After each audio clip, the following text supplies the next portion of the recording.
오늘 말씀은 출애굽기 18장 말씀이 되겠습니다. 출애굽기 18장 7절로부터 12절까지 말씀을 보겠습니다. 모세가 나가서 그의 장인을 맞아 절하고 그에게 입맞추고 그들이 서로 문안하고 함께 장막에 들어가서 모세가 여호와께서 이스라엘을 위하여 바로와 애굽 사람에게 행하신 모든 일과 길에서 그들이 당한 모든 고난과 여호와께서 그들을 구원하신 일을 다 그 장인에게 말하며 이드로가 여호와께서 이스라엘에게 큰 은혜를 베푸사 애굽 사람의 손에서 구원하심을 기뻐하여 이드로가 이르시되 여호와를 찬송하리로다. 너희를 애굽 사람의 손에서와 바로의 손에서 건져내시고 백성은 애굽 사람의 손 아래에서 건지셨도다. 이제 내가 알았도다. 여호와는 모든 신보다 크심으로 이스라엘에게 교만하게 행하는 그들을 이기셨도다 하고 모세의 장인 이드로가 번제물과 희생제물들을 하나님께 가져오매 아론과 이스라엘 모든 장로가 와서 모세의 장인과 함께 하나님 앞에서 떡을 먹으니라. 아멘. 네, 할렐루야. 오늘 말씀의 제목은 모세의 전도입니다. 네, 모세의 전도. 모세가 지금 이드로 장인이 왔을 때 그에게 하나님이 그동안 행하신 일을 다 말했습니다. 자, 여러분, 모세, 이 사람이 지금 이드로 그 장인에게 이 모든 것을 말할 수 있는 데는 그가 경험을 했기 때문인 거죠. 그렇죠? 그 모든 하나하나의 경험, 그리고 그 모든 경험은 여호와께서 그를 통하여서 무슨 일을 이루셨는지, 여호와께서 이스라엘에게 어떤 일을 행하셨는지, 여호와께서 애굽에게 어떤 일을 행하셨는지, 또 오는 길에서 그들이 어렵고 힘든 길을 겪었지만 그 길에서 여호와께서 어떻게 하셨는지, 이 모든 일을 하나하나 전할 때에 그 전하는 과정 속에서 무엇부터 시작이 됐겠어요? 여호와를 호렙산에서 만난 것부터 시작이 되겠죠. 그리고 보내심을 받은 것, 그가 가진 사역을 그대로 순종했을 때 하나님이 어떤 일을 하셨는가? 그것은 결국은 하나님이 이전에 아브라함에게 약속했던 그 모든 일의 성취였다는 것. 이 모든 것은 한마디로 말해서 구원의 하나님을 나타내고 하나님의 구원의 역사를 나타내시는 것과 하나님이 모든 만물의 능력자인 것, 그 어떤 누구보다 능력자인 것을 나타낸 것을 다 말했다는 거예요. 왜냐하면 애굽의 왕 하면 이드로 장인이 잘 알고 있죠. 왜냐하면 이드로 장인은 누구냐 하면 바로 미디안의 제사장이었거든요. 미디안 족속의 제사장이었기 때문에 미디안 족속은 애굽하고 가까이 있어서 애굽이 어떤 나라인지, 애굽의 바로의 권세와 능력이 어떠한지를 너무너무 잘 알고 있는 사람입니다. 그리고 그에게는 애굽의 왕은 두려움의 존재인 겁니다. 그런데 여호와께서 모세를 불러서 이스라엘 사람들, 그 히브리인들을 어떻게 바로 왕의 그 노예 생활에서부터, 이 사람 너무 잘 알고 있죠. 노예 생활을 하고 있는 히브리인들에 대해서. 왜냐하면 400년 종사를 하는데 그거를 모를 리가 있어요? 너무 잘 알죠. 그러나 엄밀하게 말하면 430년인데 그 노예 생활을 했던 그 사람들이 우리가 그냥 인간적으로 생각을 해도 어떻게 그 바로의 왕에서부터 건짐을 받을 수 있겠어요? 상상도 할 수 없는 일입니다.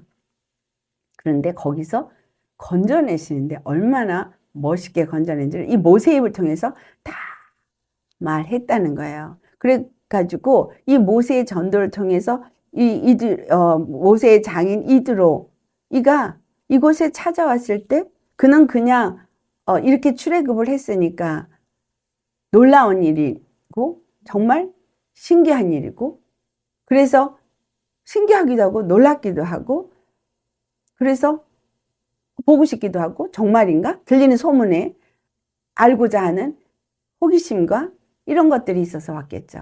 그래서 모세의 아내와 그 두 아들을 데리고 왔지만 실질적으로 이 이드로에게는 이미 뭐에 대한 관심이 있었어요. 모세가 그 이스라엘 자손들을 이끌어 내어 온 사실, 그리고 애굽이 멸망한 사실, 이 모든 것들에 대해서 자초지종을 듣고 싶었던 이미 마음이 열린 사람입니다. 그런데 모세가 그 장인을 맞아서 이 모든 것들을 얘기하더라는 거예요. 그래서 우리는 첫 번째 모세가 그의 장인을 맞아들일 때 그에게 절하고 그리고 그를 장막으로 인도해 드린 것에서부터 우리가 하나하나 살펴보기를 원합니다. 자, 그가 나가서 장인을 맞아들이고 그리고 그에게 입을 맞췄다.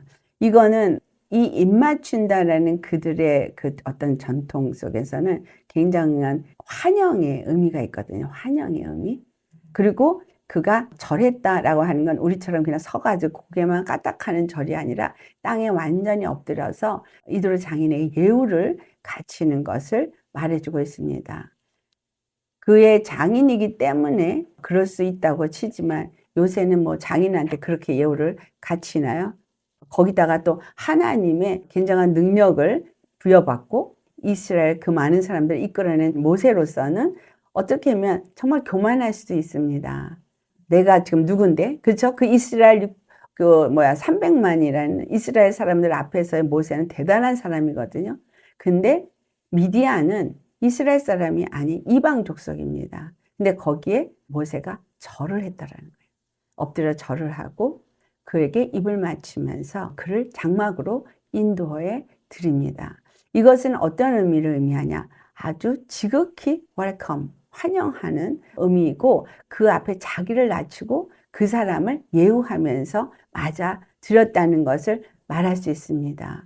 우리가 하나님의 사람인데 하나님의 사람으로서 믿지 않은 자에게 복음을 전할 때 여러분은 어떤 자세로 복음을 전합니까? 선교사들이 선교를 나가서 그 토착민들을 만날 때 토착민들을 어떤 식으로 대우하는가, 저는 선교를 다니면서 본 시각에서는 너무 은혜가 안 된 걸 많이 봤는데요. 그건 뭐냐면 그들이 문화적으로 우리보다 못하고 부족하고 연약하고 무식하고 또는 어떤 그들의 삶이 정말 미개스러운 것도 많이 있죠. 그래서 많은 분들이 복음을 들고 나간다는 이유로 갔지만 그들 위해 굉장히 우월감을 가지고 대하는 걸 많이 봐요. 그리고 그들을 굉장히 무시합니다. 여러분, 이 미국과 영국이 또는 스페인이 굉장히 복음을 전 세계에 전했습니다. 그래서 그 전 세계에 복음을 전할 때 그들은 첫 번째 들어갈 때 뭐가 먼저 갔냐면 칼이 먼저 들어갔어요. 근데 그 칼이 들어갈 때 이제 복음을 들고 따라 들어간 거죠. 그래서 그 사람들에게 복음은 칼이 먼저 왔어요. 그리고 칼은 그들의 것을 취하고 뺏는 역사가 있었어요. 여러분 복음을 들을 때 그 자기네 것들을 취하고 뺏고 그리고 너희들은 다 틀렸어. 이게 옳아.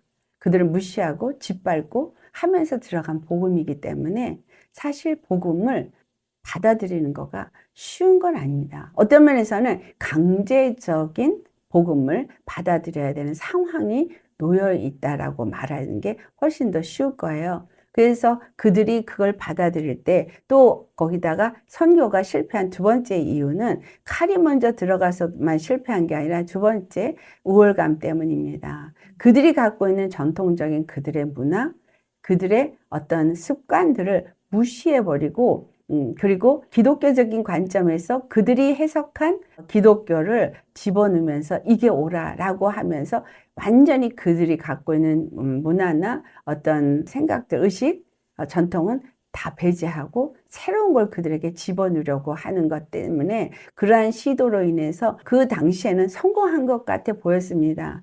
근데 그것은 그들에게는 어쩔 수 없는 통치권 아래서 온 것이기 때문에 따라 순종할 수밖에 없었지만 그 이후에 그들이 떠난 이후에는 완전히 다 제자리로 돌아갔다는 거예요. 그래서 많은 선교가 실패의 요인이 되어졌습니다. 그래서 세 번째로 이 사람들이 그 다음에 일어난 운동이 뭐냐면 인권 운동이 일어난 거예요. 여러분 오늘도 인권 많이 부르짖죠? 그래서 PC주의가 요즘에 많이 팽배해져 있는데 인권이 왜 있냐? 너무나 첫 번째는 그들이 선교하러 갔을 때 인권을 박탈했기 때문인 거예요. 그러니까 우리가 이제는 복음을 전해도 인권을 살리면서 그들에게 복음을 전해야 성공할 수 있다라는 게 얘기가 될 수 있었습니다. 그래서 그들을 도와주면서 그들과 평화하게 복음을 전하자. 그러다 보니까 교회를 세우고 복음을 전하는 것보다 우물을 파주고 학교를 세우고 병원을 짓고 여러 가지 그들에게 필요한 것을 공급하는 쪽에 훨씬 더 초점이 많이 맞춰진 선교를 합니다. 여러분, 이 이야기를 시작하면서 제가 드리는 이유는 자, 복음이라는 게 무엇이냐라는 거죠. 복음. 그리고 복음을 이 땅에 전하러 온 예수 그리스도는 어떠하셨느냐라는 걸 우리가 생각해 보아야겠습니다. 예수님이 이 땅에 오실 때 그들이 가진 언어로 그들이 가진 풍습 속에서 그들이 이해할 수 있는 비유를 통해서 그들에게 하늘나라를 전파했습니다. 왜냐하면 우리는 우리가 가진 문화, 언어, 어떤 풍습 그런 것을 통해서 이해할 수 있기 때문입니다. 전혀 경험도 안 한, 전혀 알지도 못하는 다른 풍습과 다른 이론을 그들에게 주입시키려고 한다면 이해를 할 수가 있겠습니까? 이해할 수가 없죠. 그러다 보니까 예수님을 우리나라에서도 어떻게 버려요? 서양 종교라고 받아들였잖아요. 그렇게 받아들였기 때문에 복음이 제대로 전파가 안 된 것입니다. 중요한 건 이 모세가 이드로 장인에게 전파할 때 모세의 자세가 어땠었냐는 거예요. 굉장히 그 사람을 예우했다는 거예요. 그리고 환대했다는 거죠. 그래서 받아들이는 사람의 그 마음가짐이 우월주의를 가지고 한 것이 아니라 그 사람을 예우하면서 낮은 자리로 내려가서 환영하면서 충분히 이 사람이 그 모든 것을 받아들일 만한 그러한 환경 조성을 했더라는 거예요. 그래서 예수님의 선교는 성육신 선교입니다. 성육신 선교. 여러분 성육신 아시죠? 말씀이 육신이 되어 오신 선교. 그러니까 자신을 낮춘 선교. 자기를 비우고 낮추어서 하나님의 그 보좌를 버리시고 죄인의 형상을 입고 이 땅에 오신 그런 선교인 거예요.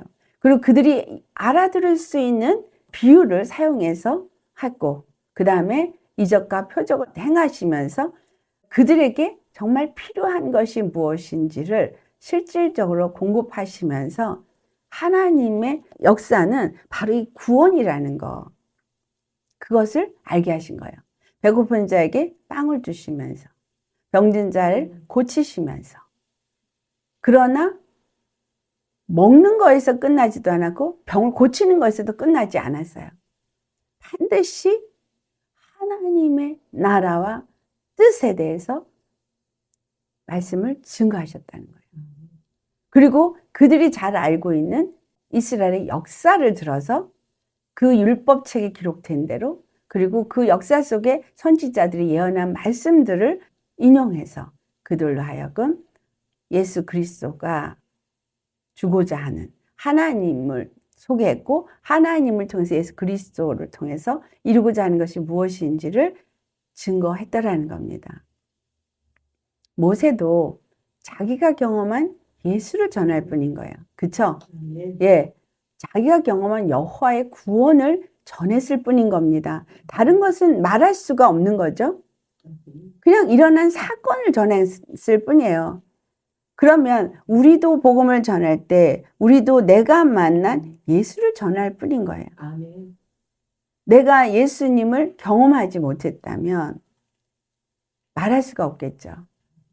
그렇기 때문에 주님은 우리에게 바로 이 인생의 삶 속에서 예수님을 만난 구원을 경험한 이것을 끊임없이 경험하게 합니다. 그리고 내가 겪은 것과 비슷한 것을 겪는 사람을 만나게 하셔서 내가 예수님을 만나고 그 예수님으로부터 구원받은 것을 그들에게 전하면서 그들도 구원을 받고 예수님을 만나게 하도록 그렇게 일하신다라는 거예요.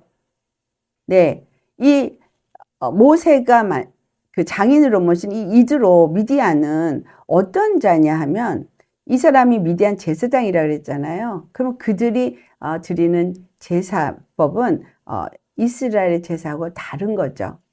미디안에 대해서는 우리가 어디서 살펴볼 수가 있냐면 역대상 1장 32절을 보면은 정확하게 아브라함의 소실 그두라라고 말해 있는 그두라의 후손인 거예요. 그두라가 낳은 아들들이 있는데 그 아들 중에 미디안이 있습니다. 그래서 이 미디안 족속은 바로 아브라함의 소실, 후처 그두라의 소생입니다. 자, 그두라 잘 아시죠? 아브라함이 사라 하나만이 아내였었는데 여호와께서 그 씨를 소생케 하는 100세 아들을 낳도록 99세에 아들을 낳게 해줬더니 사라가 죽은 후에 그가 그냥 혼자 살았으면 좋았을 것을 후처를 맞아서 그두라를 맞이하고 여기서 아들이 이렇게 많이 생겼습니다. 그래서 이들이 결국 나중에 무슨 일을 하느냐? 그것은 이스라엘을 계속해서 괴롭히는 일을 하더라는 거예요. 요셉이 팔려갈 때도 미디안 사람에게 팔려갔었어요.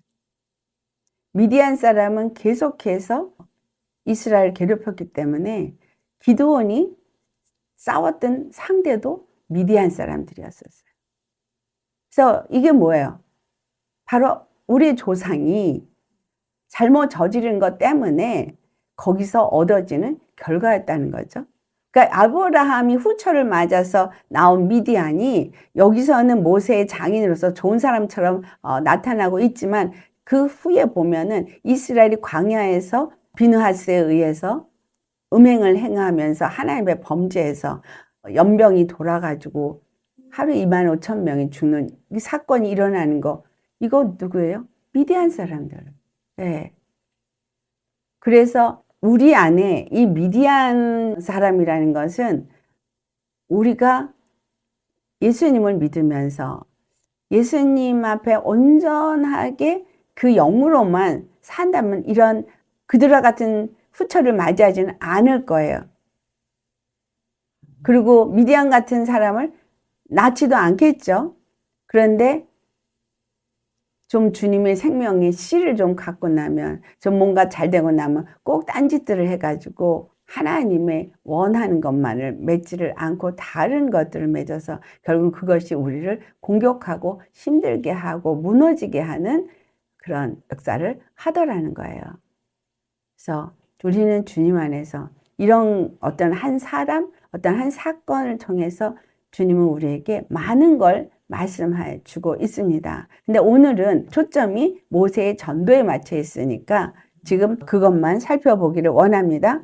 모세가 그에게 보고한 것은 여호와께서 이스라엘을 애굽에서 인도하여 내신 모든 일에 대해서 말씀을 다 드렸다라고 기록하고 있습니다. 그래서 그가 이 모든 일이 다 들었어요. 그 장인에게 다 말했다고 8절에 말하죠. 그래서 이 모든 일에 모세는 증인이에요. 증인은 본 것, 들은 것, 경험한 것을 말하는 게 증인이죠. 아멘. 자기가 보지 않은 것, 듣지 못한 건 증언할 수가 없습니다. 아멘. 그래서 하나님이 이스라엘을 구원하신 이 모든 일을 다 말한 것이고 이드로 장인은 이것을 들은 거예요. 이것을 듣고 말한 이 증인들에 대해서 이 땅에서 우리가 증언을 할 때 어떤 것들을 증언하느냐라는 거죠.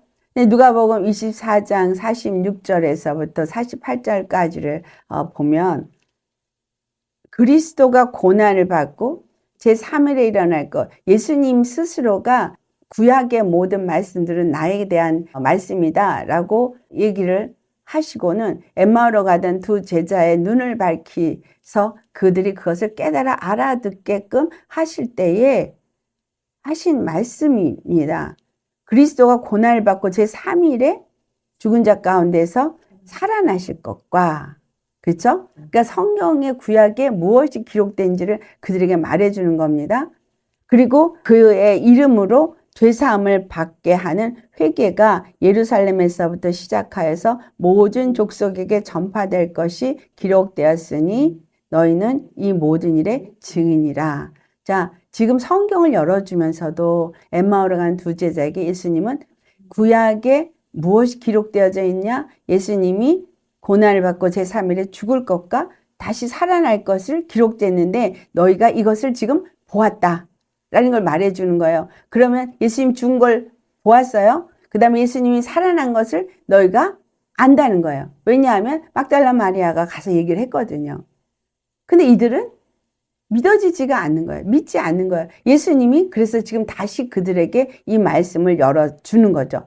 그리고 이것은 바로 그 이름으로 죄사함을 얻게 하는 회개가 예루살렘으로부터 시작해서 모든 족속에게 전파되기 위해서 이와 같은 일이 있어진 것이다 라고 한 말은 유대인에게만 구원이 이루어진 것이 아니라 이것은 이 모든 세상에 전파하기 위해서 이와 같이 이 일이 이루어진 거다라는 걸 말씀한 거잖아요. 그러면 이들에게는 바로 뭐가 떠올라야 되냐면 아브라함에게 약속하신 하나님의 언약이 떠올라야 돼요. 왜냐하면 아브라함으로 말미암아 모든 민족이 복을 받게 된다는 이 말씀이 떠올라야 되는데 이게 생각이 막혀버리면 안 떠오르는 거예요. 그러니까 오늘날 예수 믿는 사람들도 내가 예수님을 믿고 복을 받는 것은 그냥 내가 하나님한테 부름받아서 선택되어서 복을 받은 자라고 생각합니다. 그런데 지금 이와 같은 사건들이 기록된 것은 성경에도 구약에 기록된 그 긴 세월을 경험한 자들을 통해서 말하여 온 것 정도가 아니라 예수님이 이와 같이 십자가에 죽으시고 부활하셔서 이 모든 일을 성취했다는 것을 말해준다는 것은 그들로 하여금 이것을 너희들이 이 일의 증인이라고 한 것은 너희들이 이걸 증거해야 해 라는 말인 거예요. 증거해야 한다는 거예요. 여러분, 예수님이 십자가에 죽으시고 부활하셨고 우리가 그 십자가에 그 죽으심을 믿고 회개했을 때 죄사함을 얻고 내가 성령을 선물로 받아 하나님의 자녀가 된 것을 믿으십니까? 경험하셨습니까? 그러면 그 구원을 경험한 자는 증인이라는 거예요. 너희가 이 일의 증인이라 한 것처럼 우리는 증인이라는 거예요. 본 것, 들은 것을 증거해야 될 증인입니다. 예. 또 여기서 지금 이드로가 찾아온 것은 어디였느냐? 보니까 5절에 뭐라고 말씀을 하겠냐면 모세가 하나님의 산에 진친 곳에 그가 찾아왔다고 말하거든요.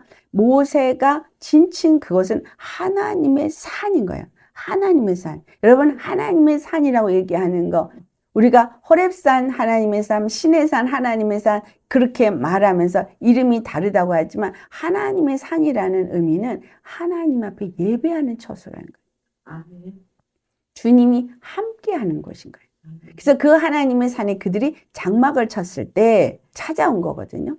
그렇다면 지금 이드로는 어디를 찾았다는 거예요? 교회를 찾아왔다는 거예요. 그래서 교회에 찾아오면 뭐 어떻게 되는 거야? 웰컴. 완전히 그를 예우하면서 찾아온 사람을 환영을 해야 되는데 오늘날 교회가 그렇습니까? 참 뭔가 있어 보이면 대우받고 없어 보이면 무시당하는 그리고 이 시대가 이상해져 가지고 교회 찾아오면 혹시 저거 신천지 아니야? 뭔가 이단 아니야? 뭐 이상한 눈으로 보고 되게 견제하고 배척하고 환영 무드가 아닙니다. 그런데 이스라엘 사람들에게 미디안은 이방인이에요. 그러니까는 배척 얼마든지 할 수 있죠. 그게 모세 장인이었기 때문이 아닙니다. 그가 지금 예배 처소에 찾아온 거예요. 그렇다면 예배 처소에 그가 왜 왔느냐? 하나님의 이끌림을 받아 그가 온 것이죠. 왜냐? 그가 미디안의 제사장이지만 여호와는 그가 여호와를 깨달아 알도록. 자, 이스라엘을 부르신 하나님의 뜻은 뭐예요? 아브라함을 부르신 하나님의 뜻은 뭐예요? 아브라함을 통해서 여호와를 알고 그들도 복을 받는 거. 이스라엘 통해서 여호와를 알고 그들도 복을 받는 거. 근데 복을 받는 건 여호와를 알 때, 여호와를 깨달아 알고 다른 신을 섬기는 게 아니라 여호와만을, 그들의 하나님을 섬길 때 복을 받는 거거든요. 그러니까 지금 이드로가 이곳에 온 것은 그 여호와, 이스라엘 이렇게 구원한 그것을 알고자 왔을 때 모세는 당연히 이드로가 여호와를 경험하고 여호와를 만나도록 그를 이끌었어야 한다라는 거예요. 그래서 여호와의 구원에 대해서 이 미디안 제사장 이드로가 그것을 듣게 되었을 때 그가 어떤 반응을 보였느냐라는 거예요. 첫 번째, 그는 여호와께서 이스라엘 자손을 구원하신 소식에 기뻐했어요. 9절에 이스라엘에게 큰 은혜를 베푸사 애굽 사람의 손에서 구원하심을 기뻐하여 라고 말하고 있거든요. 자, 그들의 그 시대에는 모두가 다 신을 섬기고 어떤 그 신으로부터의 구원과 축복을 다 사모했어요.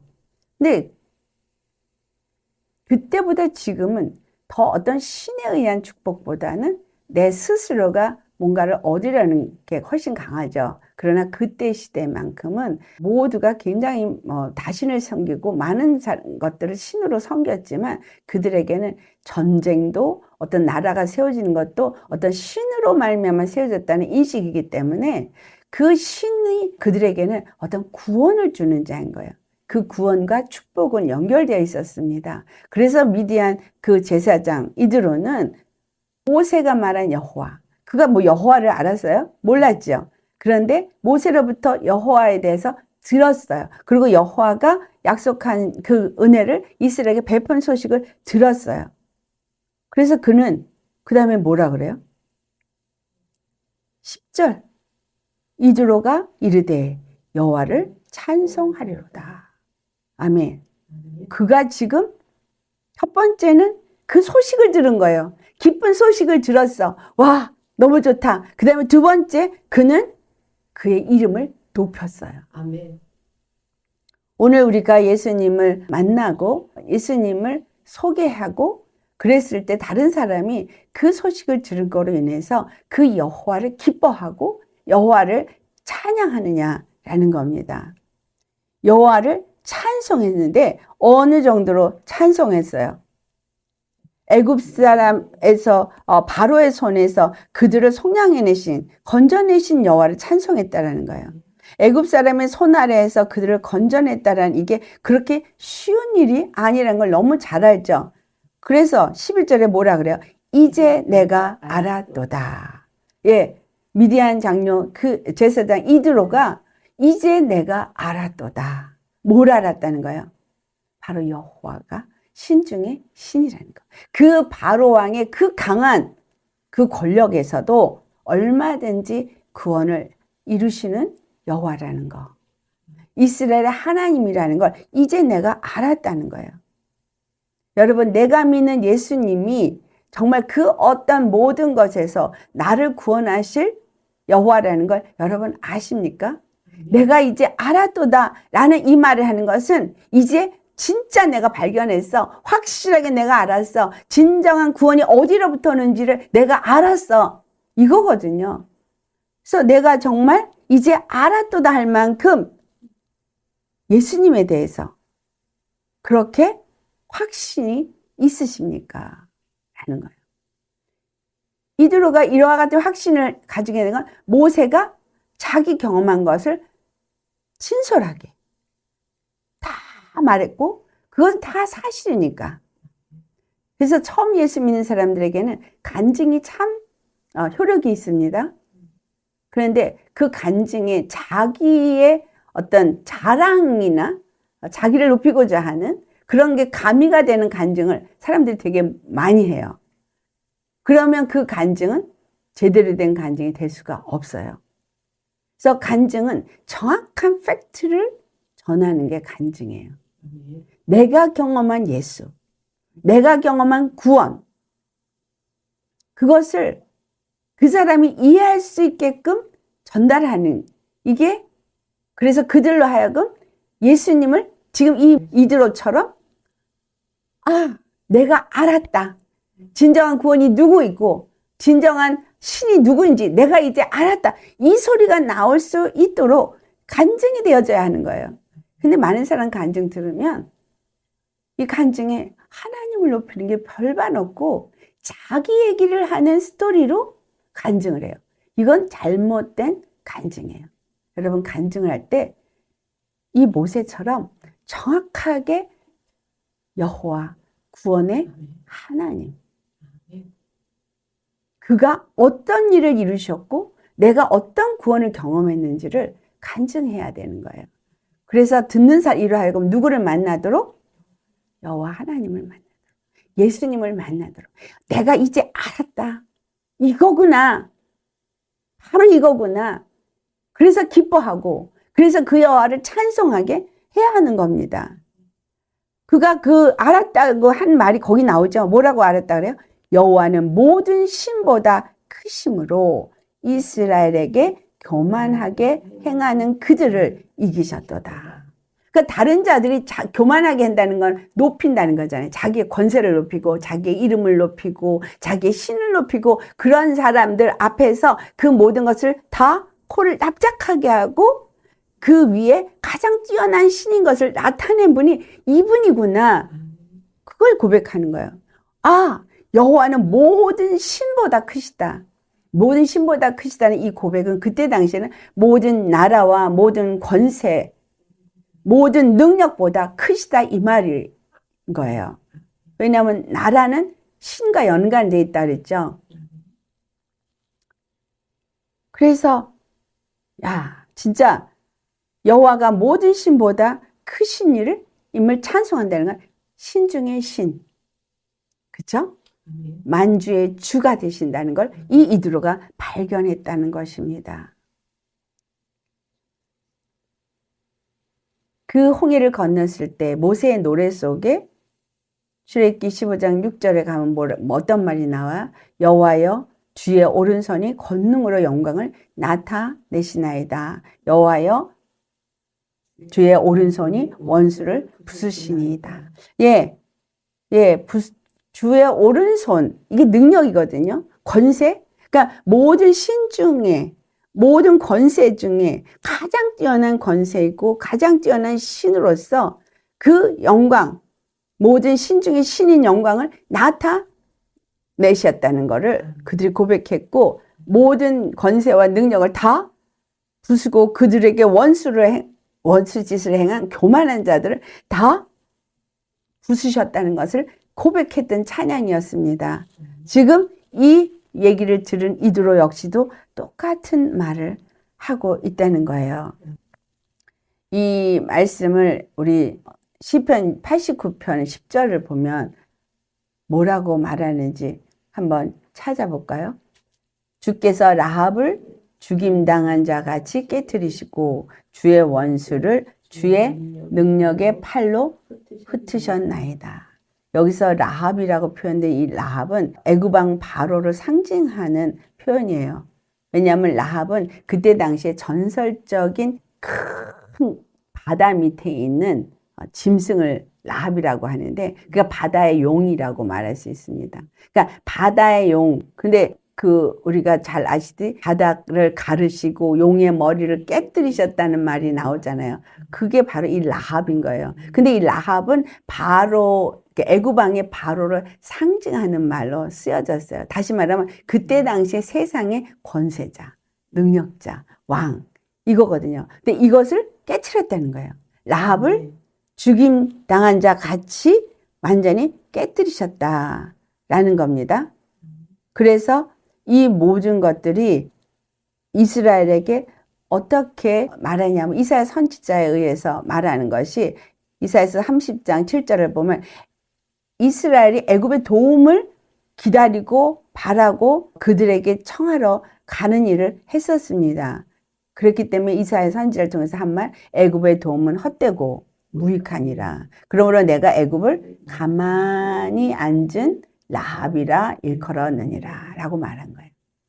그 라합, 기생이죠. 기생 라합. 그 기생 라합이 가만히 이렇게 미혹해서 이렇게 윙크하면서 꼬셔가지고 그들을 음행으로 더럽히는 일을 하는 게 기생이거든요. 음녀.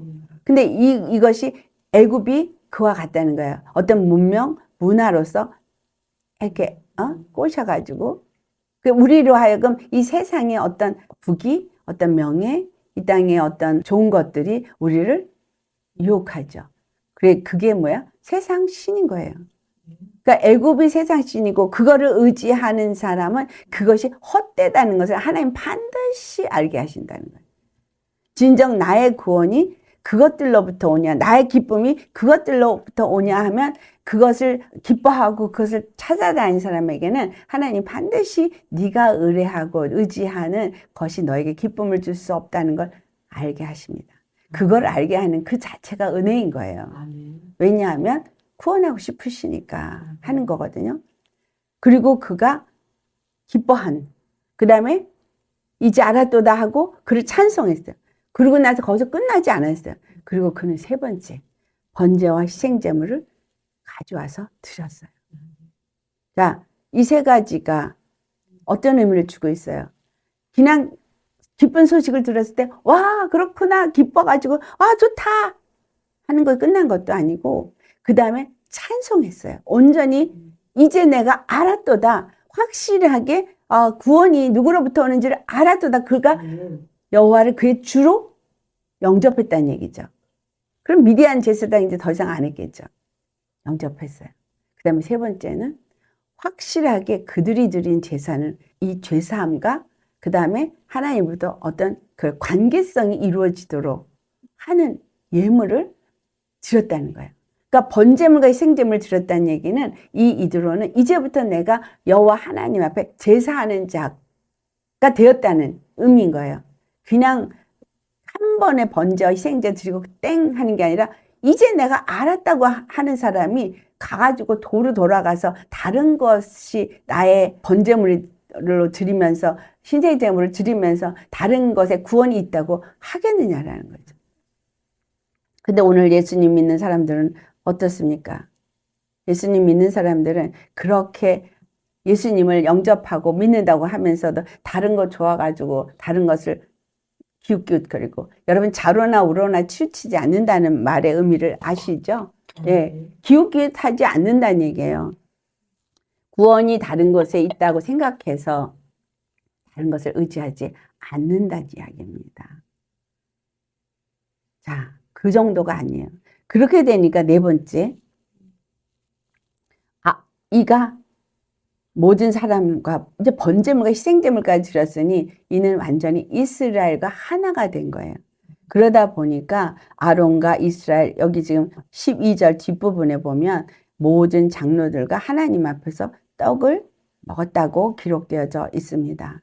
여러분, 함께 떡을 먹는다는 의미가 뭐예요? 하나가 된다는 의미예요. 이것은 뭘 의미해요? 성찬식. 예수님이 떡을 떼며 잔을 나누며 함께 한 식구가 되었다는 것을 나타냅니다. 이드로 장인은 한 식구는 아니었었어요. 그러나 그가 뭘 받아들이고 나서 모세의 증언은 그 복음을 받아들이고 나서 그것을 받아들이고 여호와를 찬송하는 자가 되고 여호와만을 그의 주로 섬기고 그리고 번제와 희생제물을 드리고 나니까 이제 그들과 한 식구가 되어져서 함께 떡을 떼고 잔을 나눈 자가 되어서 함께 먹었다는 겁니다. 예수님과 우리가 하나가 되었다라고 인정할 수 있는 것은 그 성만찬식에 참여하는 자가 하나가 된 건데 이 성만찬식은 그냥 의식이 아니라는 거 여러분 이제 아시죠? 이거는 예수님이 십자가에 죽으시고 부활하신 것을 믿고 그 살과 피를 먹는 자로서 하나 된 자를 의미하거든요. 같은 말씀을 먹고 같은 복음을 듣고 같은 죄사함을 얻어서 한 주를 모시고 한 믿음 안에서 한 세례를 받고 한 성령을 받아서 한 몸이 되어진 상태가 바로 이렇게 같이 떡을 먹고 잔을 나누면서 교제하는 상태가 되어지는 겁니다. 아멘. 그래서 우리가 이 모든 이드로와 베드로의 이것들을 통해서 정말 살펴볼 필요가 있는 것은 이 신약시대 때 사도 베드로는 어떻게 증언을 했느냐, 그 증언에 따라서 어떤 일이 일어났냐가 사도행전에 나오죠. 그렇죠? 사도행전 2장 29절에서부터 32절 보면은 그는 무엇에 대해서 첫 번째 증거를 해요. 다윗 왕에 대해서 증거를 합니다. 다윗이 예수 그리스도를 증거한 것을 말해주고 있어요. 그렇죠? 다윗은 실질적으로 그들의 왕이었어요. 그들이 지금도 기다리는 것은 다윗 왕을 기다려요. 다윗 왕 때의 영화를 기다립니다. 근데 다윗은 죽어서 무덤이 여기 있다 표현합니다. 그런데 그 다윗을 기다리고 있는 너희들, 여기 묘지가 있고 그는 죽었어.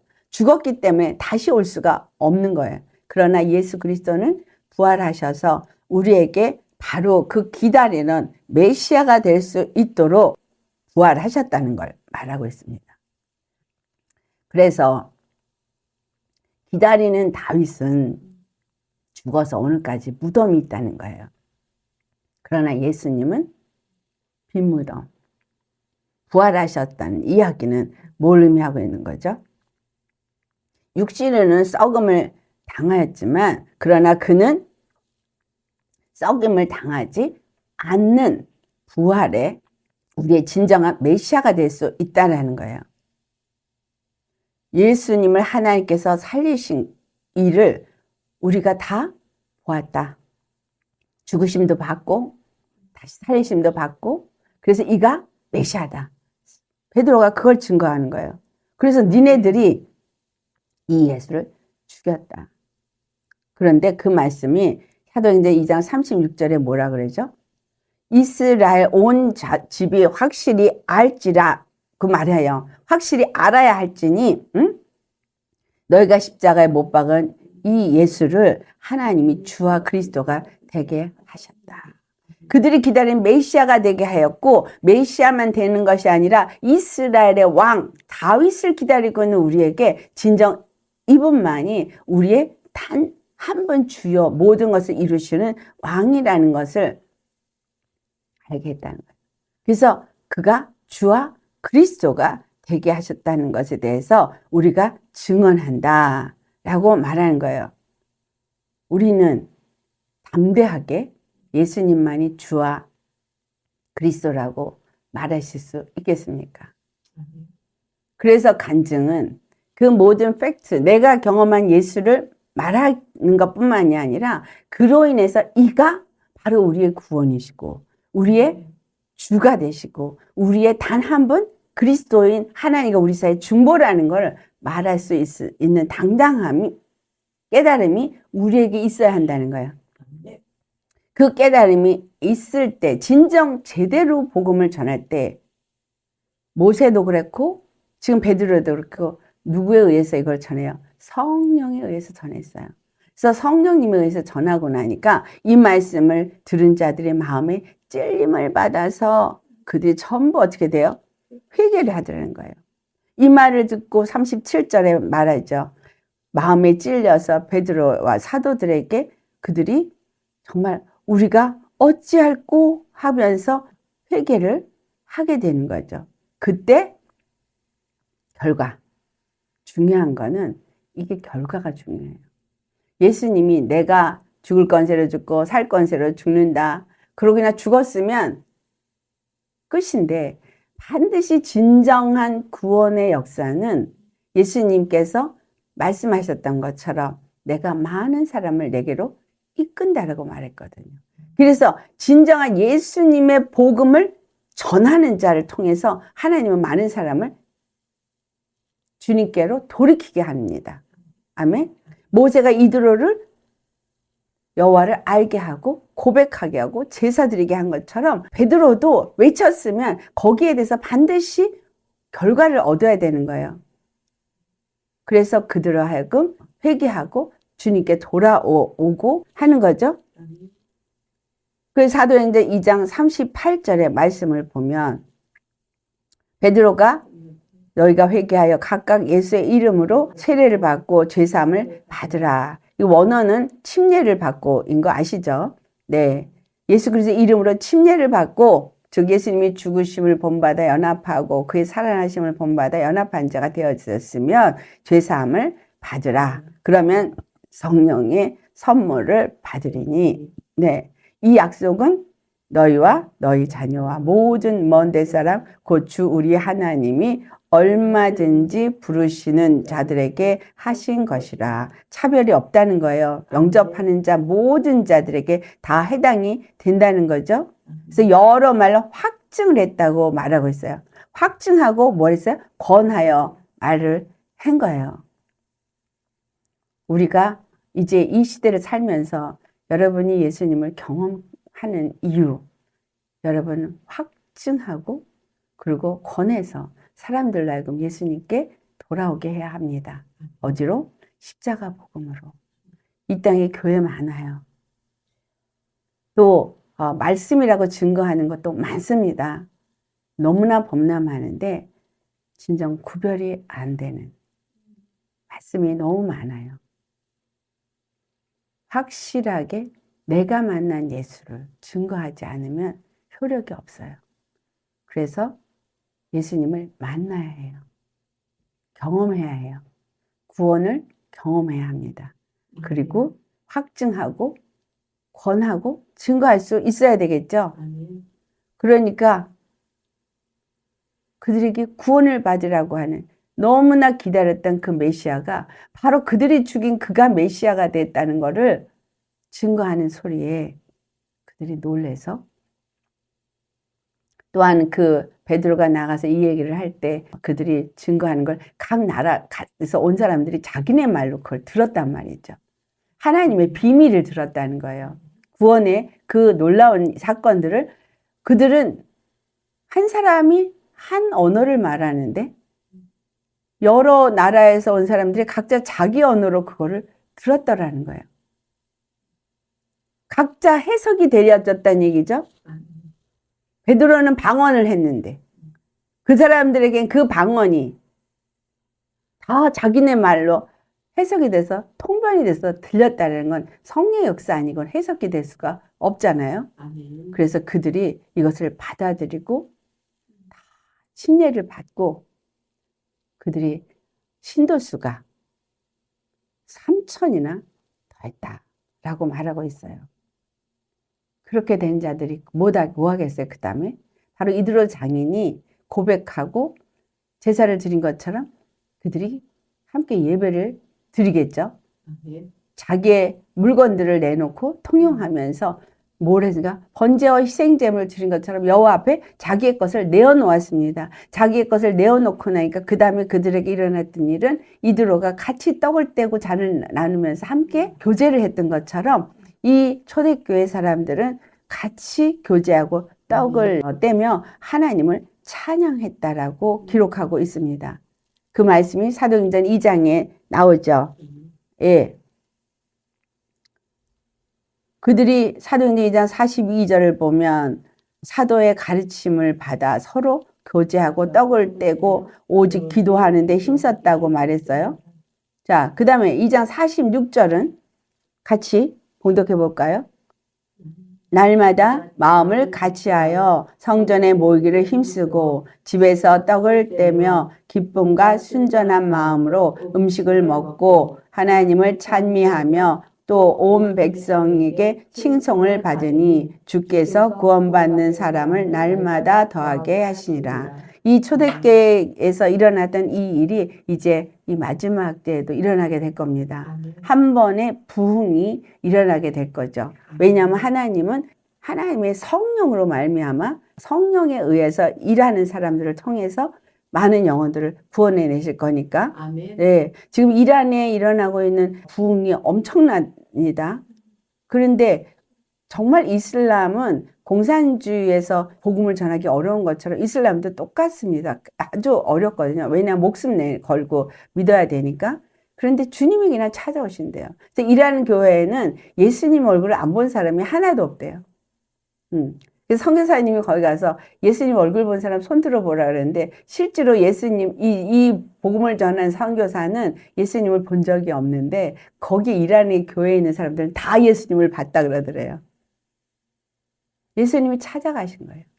그러니까 성령이 찾아가신 거죠. 그래서 그들이 누굴 찾아간 거예요? 사모함으로.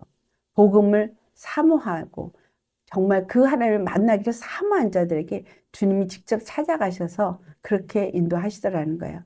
중요한 건 우리 마음에 순전하고 온전하게 주님을 사모하는 마음이 있어야 되겠어요. 그럼 주님 찾아오십니다. 그렇죠? 목숨을 걸고라도 예수님을 정말 믿고 그분을 따르고자 하는 그러한 마음으로 사모하며 주님을 찾으면 주님이 그런 사람에게 찾아가신다는 거예요. 여기 이 사람들 뭐야? 마음을 같이 하는데 날마다 마음을 같이 하여. 그래서 여러분 지금은 우리가 가끔씩 만나지만 이제 곧 멀지 않아 날마다 마음을 같이 해서 모여야 할 때가 올 것입니다. 날마다 마음을 같이 하여서 성전에 모이기를 힘쓰고 주님이 모이게 한 장소에 그렇게 모일 텐데 그때는 매일 예배가 있을 거예요. 매일 예배. 그럴 때 서로 뭐 하겠어요? 내가 경험한 예수님을 서로 간증하면서 목사 한 사람이 설교를 하는 시대가 아닐 겁니다.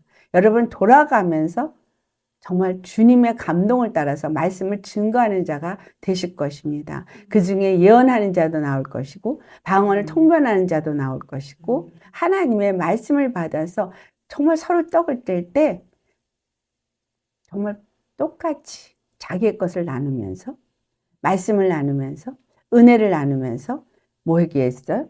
기도에 힘쓰는데 모이기를 힘쓰는 자. 그러니까 지금은 뭐 하겠는지 이 모이기를 힘쓸 만큼 예수님이 전부가 된 이제 내가 알았다 하면서 그분 앞에 올인할 수 있는 준비를 하는 시간입니다. 그 준비가 된 사람이 매일 모이기를 힘쓰지 그렇지 않으면 매일 모이겠어요? 자, 마가다락방에 매일 모여서 그들이 전혀 기도에 힘썼습니다. 예루살렘을 떠나지 않았습니다. 이 마지막 때도 동일한 역사가 있을 겁니다. 매일 모이기 힘썼고 떡을 떼고 그리고 기쁨과 순전한 마음으로 서로 간에 음식을 나누어 먹었어요. 그러니까 네 거 내 거가 없이 그러면서 하나님을 찬미하고 그리고 그 앞에 봤을 때 뭐예요? 기도에 힘썼어요. 그렇죠? 우리가 이런 사람이 되어야 되겠습니다. 그래서 온전히 예수님만이 전부가 되는 사람. 정말 그 때를 기다리는 사람. 그래서 거기에만 초점이 맞춰져서 준비된 사람이 이 자리에 이르게 될 것입니다. 그렇지 않은 사람은 그곳에 이룰 수가 없어요. 그래서 이 시대에 우리가 어떻게 준비되어야 되냐면 거룩한 신부로 준비하는 자. 매일매일을 주님 앞에 기도로 나아가고 말씀을 묵상하면서 주님 안에서 그 받은 말씀을 순종하면서 나를 거룩하고 정결한 마음을 갖도록 준비된 자가 이때에 모여서 매일같이 기도에 힘쓰는 자가 되어지고 자기의 것을 다 내어놓고 통용하면서 하나님이 그때그때 행하라고 하는 대로 자기를 내어드릴 수 있는 사람이 된다는 거예요. 내 거로 움켜쥐면 아나니아 삽비라처럼 된다는 거죠. 아멘. 그래서 우리는 정말 그리스도의 증인들로서 어떤 일을 해야 되냐. 마지막으로 살펴볼게. 우리는 인내로서 믿음의 경주를 해야 합니다. 되어질 일은 분명하게 있을 것이고 그리고 그것을 위해서 준비하는 사람은 오직 믿음으로 인내하면서 오늘이 아니고 내일이 아니고 한 달 후가 아니고 1년 후일지라도 아니면 5년 후일지라도 10년 후일지라도 끝까지 지치지 않고 인내로서 믿음의 경주를 하는 사람이어야 합니다. 여러분 좀 해보다가 안 되네. 기도도 그래요. 좀 해보다가 응답 안 해주시네. 그리고 기도하다가 집어쳐버린 거. 이거 아니에요. 믿음 생활도 해보다가 아닌 것 같으네. 그래가지고 또 저기 가보고 저기 가서 또 해보다가 아닌 것 같으네. 저기로 가고. 자기를 버리는 거 싫어가지고 하다가 다른 데로 가버리고 이런 사람들 너무 많죠? 정말 끝까지 주님이 바로 원하시는 것이 무엇인지 내가 어떤 일을 하기를 원하는지 여러분 물어보셔야 합니다. 그리고 내가 어디에 어느 자리에서 어떤 일을 하면서 때를 기다려야 될지 물어보셔야 돼요. 그래서 여러분 확신이 있어야 되잖아요. 남들이 볼 때 하찮은 거지만 나는 이게 확신이 있으면 그 확신이 있는 자리에서 나는 그 일에 충성하면 돼요. 하나님 뭘 보세요? 그 마음을 보세요. 확신이 있는지, 진실함인지, 충성하는 마음이 있는지, 온전히 주님을 사모하는 자인지 마음을 보신다는 거예요. 아멘. 자, 우리 히브리서 12장 1절에서 4절 말씀, 인내 경주를 하는 사람들에 대해서, 그리스도의 증인에 대해서 함께 분독합니다. 이러므로 우리에게 구름같이 둘러싼 허다한 증인들이 있으니 모든 무거운 짐 것과 얽매이기 쉬운 것 죄를 벗어버리고 인내로써 우리 앞에 당한 경주를 하며 믿음의 주여 또 온전하게 하시는 이인 예수를 바라보자. 그는 그 앞에 있는 기쁨을 위하여 십자가를 참으사 부끄러움을 개의치 아니하시더니 하나님 보좌 우편에 앉으셨느니라. 너희가 피곤하여 낙심하지 않기 위하여 죄인들이 이같이 자기에게 거역한 일을 참으신 일을 생각하라. 너희가 죄와 싸우되 아직 피 흘리기까지는 대항하지 아니하고. 네. 자, 이 믿음의 사람들이 어떤 삶을 살았는지 기록하고 있습니다. 아무리 그들에게 무거운 것과 얽매이기 쉬운 것, 죄일까 있다 할지라도 그걸 벗어버리고 인내로서 자기 앞에 당한 그 경주를 경주했다라는 거예요. 왜? 믿음의 주여 온전케 하신 이인 예수 그리스도를 바라보았기 때문입니다. 오직 예수님만 바라본 거예요. 그리고 그 앞에 있는 기쁨을 위하여 십자가를 참으사 부끄러움을 개의치 아니하셨기 때문인 거예요. 십자가를 지신 예수님을 바라보는 사람은 자기가 없는 사람이에요. 그래서 예수님이 자기가 그 부끄러움을 당하는 걸 개의치 않고 아버지의 뜻을 이루기 위해서 그 모든 일을 감당하셨기 때문에 하나님의 우편에 앉은 것처럼 우리도 그와 같이 믿음의 경주를 한다면 우리도 하나님 우편에 앉은 자가 되어지는 것입니다. 할렐루야. 낙심하지 않고 이것을 위해서 죄와 싸우되 피흘까지 싸우시겠습니까? 아멘. 네. 그렇다면 여기서 지금 이 예수 그리스도가 행하신 일, 여호와께서 행하신 일을 경험한 모세는 그 자기의 그 믿음의 고백을 두 아들의 이름에서 말하고 있습니다. 두 아들이 두 명이잖아요. 근데 첫 번째 낳은 아들은 게르솜이라고 했는데 이 게르솜은 출애굽기 18장 3절에 말하고 있어요. 하나의 이름은 게르솜이라고 했는데 이것은 모세가 내가 이방에서 나그네가 되었다 함이라 라고 말합니다. 자, 이방인과 나그네가 되었다라고 말하는 그 이유는 자기가 저 본향 찾는 자로서 이 모든 왕자의 그 자리를 개의치 않고 버려버렸다는 거죠. 하나님의 약속을 기다린 자가 되었다는 겁니다. 그래서 이 말씀이 히브리서 11장에 13절로부터 14절에 나타나고 있죠. 이 사람들 앞에 쭉 아브라함과 이삭과 야곱과 이런 모든 사람들을 얘기를 하면서 이 사람들이 다 믿음을 따라서 죽었고 그들은 어떤 그 약속하신 걸 제대로 끝까지 보지 못했답니다. 그러나 그들은 그것을 멀리서 보고 그러면서도 그것을 환영하고 땅에서는 외국인과 나그네임을 증언하였다라고 표현하고 있어요. 자기들이 본향 찾는 사람임을 나타내었다라고 기록하듯이 우리에게도 이 믿음이 필요하다는 거예요. 아멘. 자기가 낳은 아들 게르솜이라고 한 것처럼 모세는 나는 본향 찾는 자로서 이 땅을 나그네처럼 산다. 하나님이 나에게 이 나그네 같은 인생살이를 허락했지만 그것은 곧 내가 저 본향에 언젠간 들어갈 날을 위해서 내게 허락한 것이다 라는 걸 말한 거예요. 여러분 지금 삶에서 나그네같이 고통스럽고 힘들고 뭐가 뭔지 모르겠고 그런 길을 가고 있다면 본향 찾는 자의 심령으로 인내로서 믿음의 경주를 하시길 축원합니다. 왜냐하면 믿음의 주여 온전케 하신 주님만 바라보는 사람, 그 사람만이 이 땅을 나그네처럼 살 수 있습니다. 그 다음에 두 번째 아들을 낳았을 때 엘리에셀이라고 했어요. 여러분 많이 어떤 비즈니스를 할 때 엘리에셀이라는 이름을 많이들 짓고 있는데 이 엘리에셀이라는 이름의 의미가 무엇입니까? 네, 출애굽기 18장 4절에 말하죠. 엘리에셀이라 한 것은 내 아버지 하나님이 나를 도우사 바로의 칼에서 구원하셨습니다. 라고 말한 이 엘리에셀의 뜻은 God is help. 하나님은 나의 도움이시다. 라고 말한 거예요.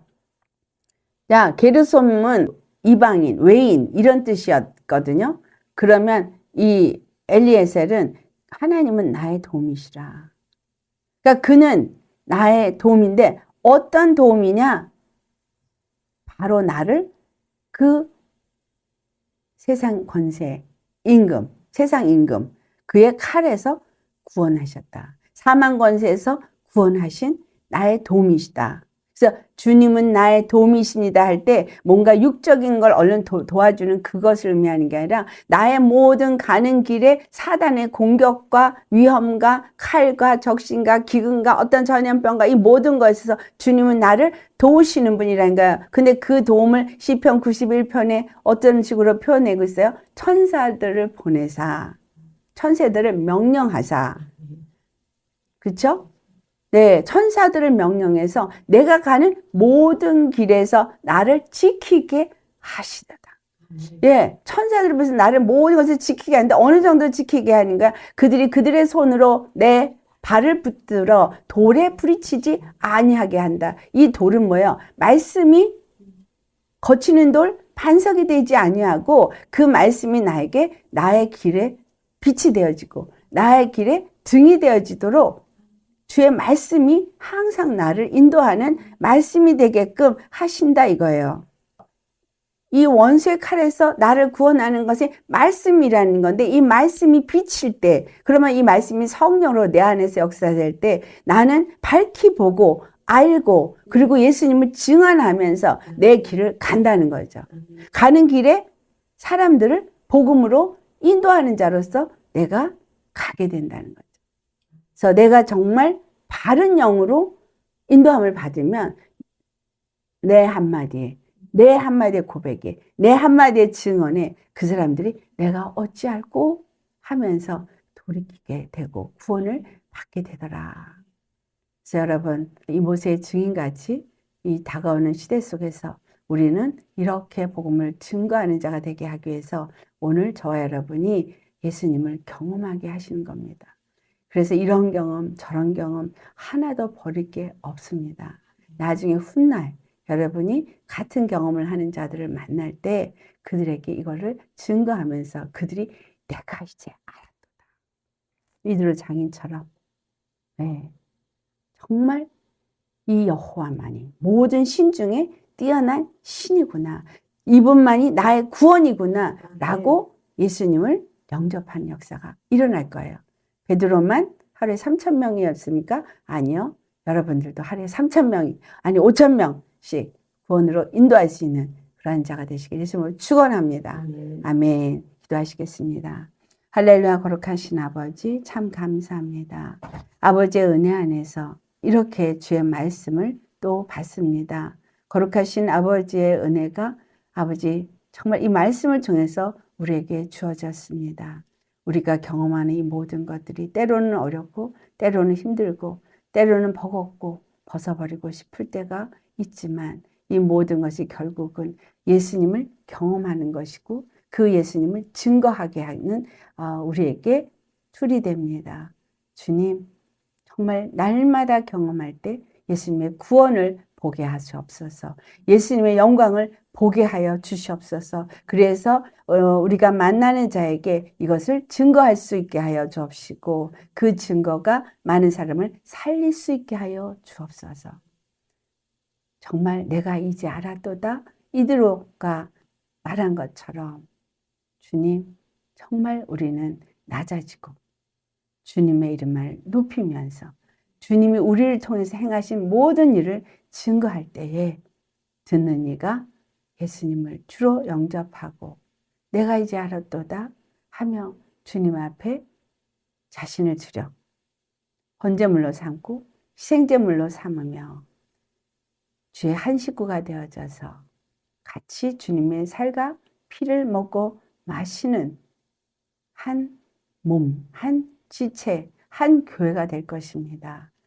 우리가 이와 같은 일을 이루는 예수님만 나타나시고 예수님만을 증거함으로 예수님의 뜻을 이루고 예수님의 영광을 이 땅 가운데 나타낼 수 있는 자가 다 되게 하여 주옵소서. 반드시 이것을 계획하시고 우리를 부르신 하나님께서 이 일을 이루실 줄 믿고 감사드리며 우리의 단 한 분 주와 그리스도 되신 예수님의 이름 받들어 기도드리옵나이다. 아멘.